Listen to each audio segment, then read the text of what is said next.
terrible day in Brussels. At least 28 now being listed as killed in Brussels in a terror attack. At least two explosions, and at least one of them is being labeled a suicide bomber. And right now, it's assumed that this is tied to ISIS, but there's no evidence at this point. But we'll be hearing more on that as the morning goes on. Do you want to comment on this quickly before I go to the doctor here? On the terrorists? No, the Syracuse thing. I just wanted to say on the Syracuse situation, I'm not. It's not like I don't like women's college basketball or that I have anything against them. It's just I'm trying to hit a bunch of things. And I thought you were about to say it's just slower. The game's slower. No, There's not as much scoring. He's very dedicated. But I'm being honest. I'm not saying this. This is reality. There's significantly less interest in the women's tournament, as evidenced by the Syracuse Lady Orange, right? That's what I call them. And I have my orange blossom on. Oh, I see. You've got it written right on your... I did have you a wrote tattoo. it right on your hand, yeah. As a reminder. Orange tattoo. But one would say that all this stuff, these stats you're going to give, are because we, members of the media, don't pay attention to it. Well, maybe it's one hand not washing the other. Maybe that's what it is. But the crowd on Sunday, I just want to double-check this box score here. I think it was 3,800. So Syracuse was at home Sunday, a chance to go to the Sweet 16, and they were successful.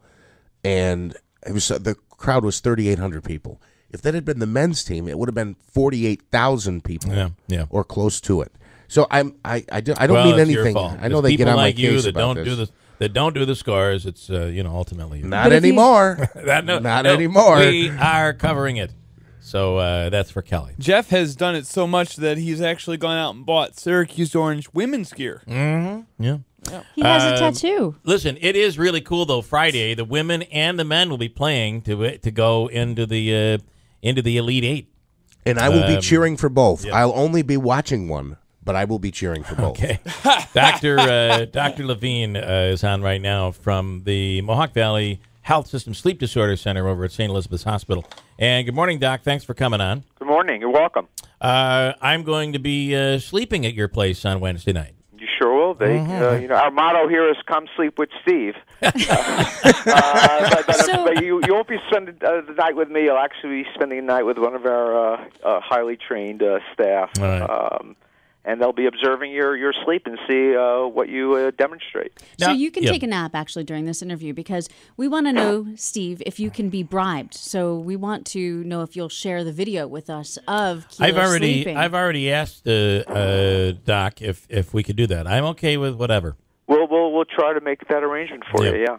Okay. My wife was not cool with us because she said that you realize people are going to see you for what you are. This is true. And for good or for bad. What does that mean? So there are two issues going on. Let's talk about the sleep apnea, which my wife is firmly in belief that I suffer from. Okay. Well, first of all, in order for us to define what's going on with you in terms of sleep, you'll spend the night here. Again, you're going to undergo this very comprehensive exam, which is in some ways somewhat bizarre. You're going to be hooked up to various wires, various leads, approximately 24 of them actually, and we're going to monitor many variables of sleep. And by doing that, it's going to help us define what exactly is going on with you. And again, there are there are dozens of sleep disorders. Yeah. And we have them classified on the various titles, and within each title there are subsets of disorders. In your case, and what's very prevalent out there, and I'm sure most people that are listening either suffer from this or know somebody that suffers from this, is the obstructive sleep apnea syndrome. So that's under the classification of sleep disorder breathing. And what we're looking for in terms of that is as to whether you do periodically stop breathing at night while you're asleep. Yeah. And that, if you're waking up and during the daytime you're fatigued or you don't feel refreshed or maybe waking up with a headache, these are signs? Is that what you're saying? Yeah, absolutely. I mean, what happens, the physiology behind sleep apnea is that there are various stages of sleep. And as one falls towards the deepest stages of sleep, the upper airway muscles relax, which actually is normal.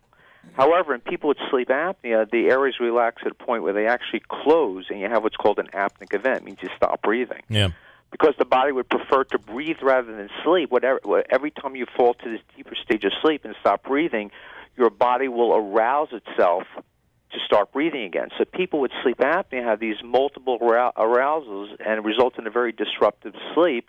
And as such, you awaken with various things that you stated: unrefreshed sleep, daytime sleepiness, headaches, difficulties with concentration. So it has, it affects you in a multitude of ways. I don't think I'm going to need the device that you put on because I've got this stuff called Death Wish coffee, and it's the highest caffeine of any coffee. I take that stuff. I'm ready to run a marathon by 2 o'clock in the afternoon. Well, I recalled you telling me that on our console.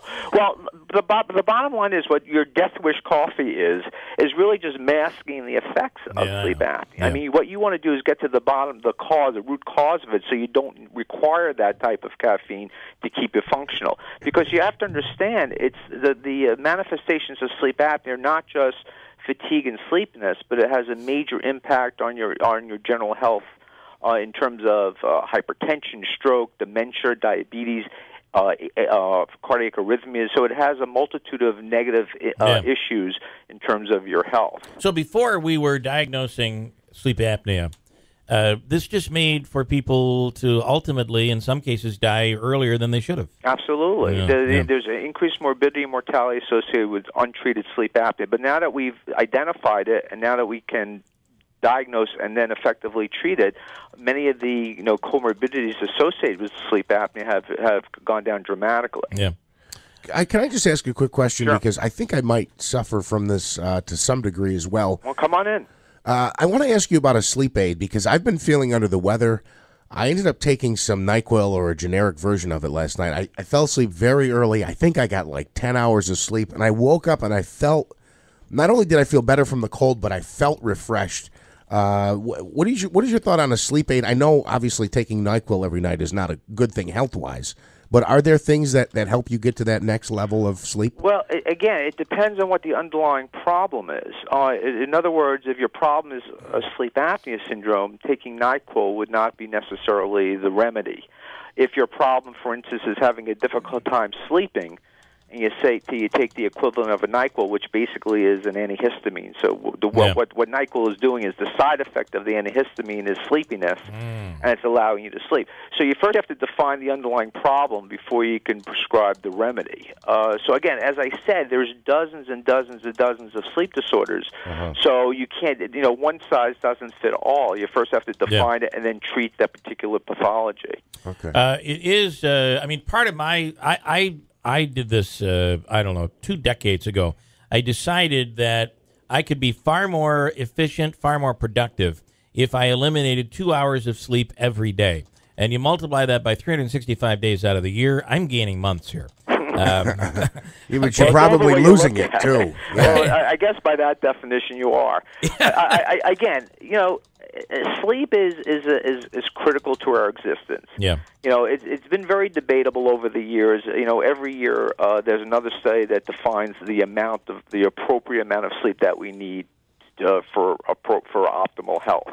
And again, it varies from year to year. But the bottom line is the amount of sleep one needs, in my opinion, is that amount that allows you to feel refreshed and restored the following day in order to be functional. So it's very hard to determine how much sleep. But clearly, the minimum of 6 hours and perhaps 6 to 8 would be considered optimal. But again, it's not just the quantity of sleep; it's the quality of sleep that needs to be there as well to get the appropriate, the rest and restorativeness that everybody requires and craves. In fact. By the way, we're talking to Dr. Stephen Levine. Sleep apnea is the issue. Maybe for me is what we're thinking. So I'm going to go through the sleep test, and Thursday morning as I awake, I'd like to be able to give these guys a call on the air in the 6 o'clock hour, and then I'll rush back over to the studio by 7. And ultimately, we hope to have video that we can put on. Well, that may not happen as soon as you'd like. Okay. We will hopefully be able to get you the video, but it's a comprehensive program that we need to download.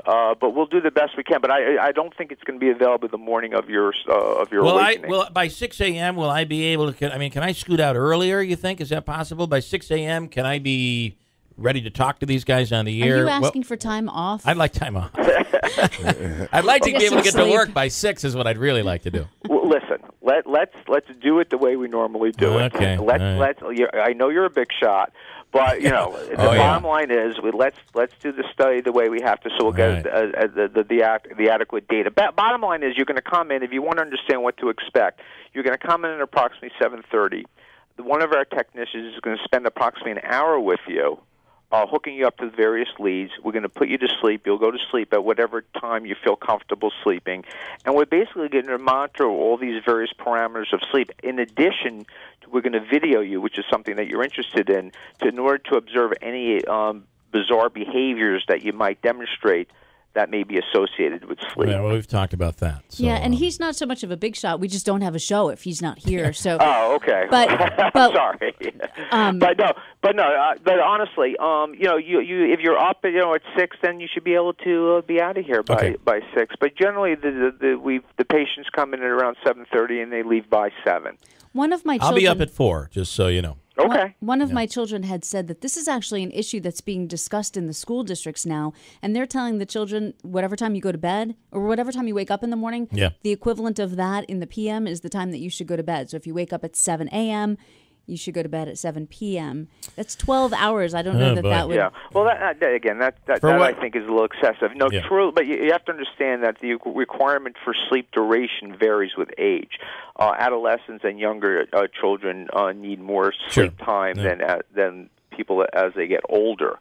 The major thing with children and sleep and duration of sleep is that the problems with school and school scheduling in terms of sports and et cetera is that the timing of these schedules is out of sync with young children's circadian rhythm. In other words, people that are young have what's called the delayed sleep phase syndrome, meaning that, as you know, when you're younger, you like to stay up late at night, maybe 1, 2, 3, 4 in the morning, and wake up late in the morning. And the problem is that contradicts with what the schedule of school is like. So it's very, and in addition, so what's happening is schools are starting earlier and earlier, and it further contradicts with the students' normal circadian rhythm. So effectively, what's happening in the beginning in the morning, in the early hours of the morning, these kids are forced to be awake, and point of fact is they're in the last third of their normal sleep cycle. Yeah. The other thing we'll get into is what I thought were night terrors, and you're saying might not be night terrors. It might actually be a thing called REM disorder. Correct. Yeah. That's crazy. There are many, within the group of sleep disorders is what we call parasomnias. And parasomnias are complex behaviors that patients perform either during or around sleep. And what you may be describing is a behavior known as REM sleep behavior disorder. The human consciousness consists of 3 states, meaning wake, REM, and non-REM sleep. So wake and then 2 stages of REM. Now, what happens in some of these, what happens normally is we go through this normal progression from wake to sleep and the various stages of sleep. Sometimes there's this dissociation, and this nice orderly progression doesn't occur. And in some people, there's overlap between wake and the various sleep stages, and that's where we see what's called these parasomnias. What you may be describing is a condition known as REM sleep behavior disorder, whereby you act out your dreams. During normal dream sleep, called REM sleep, what happens is the body is paralyzed. Except for your eye muscles and your respiratory muscles, your body is paralyzed. And the feeling behind that is it protects us from acting out our dreams.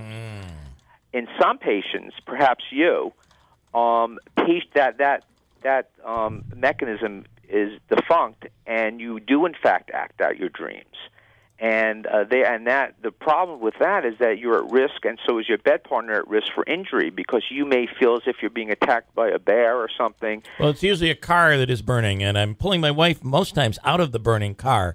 That hasn't happened all that frequently, but it'll be interesting to see if something like that happens on video on Wednesday night. So the way we would define that is we would be video you at the time, seeing if you're doing any of this behavior, and see if it corresponds and coincides with stage REM sleep. See, when you're hooked up to these various leads, we can define what stage of sleep you're in. So if you have this behavior that coincides with this stage of sleep, that's how we make the diagnosis.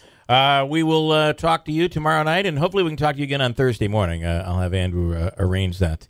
We'll see how that goes. Okay. But anyway, so good luck, and we'll keep you posted. Okay, thanks so much. Dr. Stephen Levine over at Mohawk Valley Health System Sleep Disorder Center at St. E's. Now, I feel so bad. Melissa Aldridge, Ph.D., is a medical researcher with UT Health Science Center. Do I still have time to grab you here, Melissa? Oh, sure. For a second? Good morning. Clearly, I have some real issues here, and it involves sleep. The other thing is I do drink a lot of diet soda, and, who knows, this could be coming from that. We're talking about Splenda, right?